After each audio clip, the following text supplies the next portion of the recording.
اعوذ باللہ من الشیطان الرجیم بسم اللہ الرحمن الرحیم رب اشرح لی صدری ویسر لی امری واحلل عقدۃ من لسانی یفقہوا قولی۔ مسلمانوں کے آپسی اختلافات کو دور کرنے کے بارے میں اللہ کے نبی صلی اللہ علیہ وسلم کی حدیثیں۔ حضرت معاذ بن جبل رضی اللہ تعالی عنہ سے روایت ہے کہ نبی کریم صلی اللہ علیہ وسلم نے ارشاد فرمایا، 15 شعبان کی رات اللہ تعالیٰ ساری مخلوق کی طرف متوجہ فرماتے ہیں اور تمام مخلوق کی مغفرت فرماتے ہیں، مگر 2 شخصوں کی مغفرت نہیں ہوتی، ایک شرک کرنے والے یا وہ شخص جو کسی سے کینہ رکھتا ہو۔ طبرانی مجمع الزوائد۔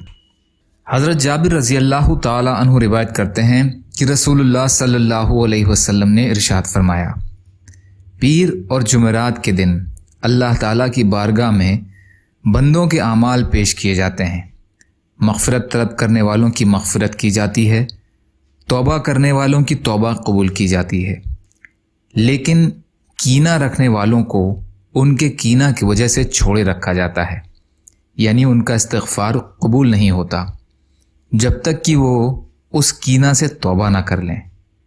طبرانی ترغیب۔ یا اللہ ہم سب کو کہنے سننے سے زیادہ عمل کی توفیق عطا فرما۔ یا اللہ جو مظلوم ہیں، پریشان حال ہیں، بیمار ہیں، قرض میں ہیں، بے روزگار ہیں، محتاج ہیں، آپ ان کی مدد فرمائیے، ہم سب کو اپنی استطاعت کے بقدر اپنا حق ادا کرنے والا بنائیے۔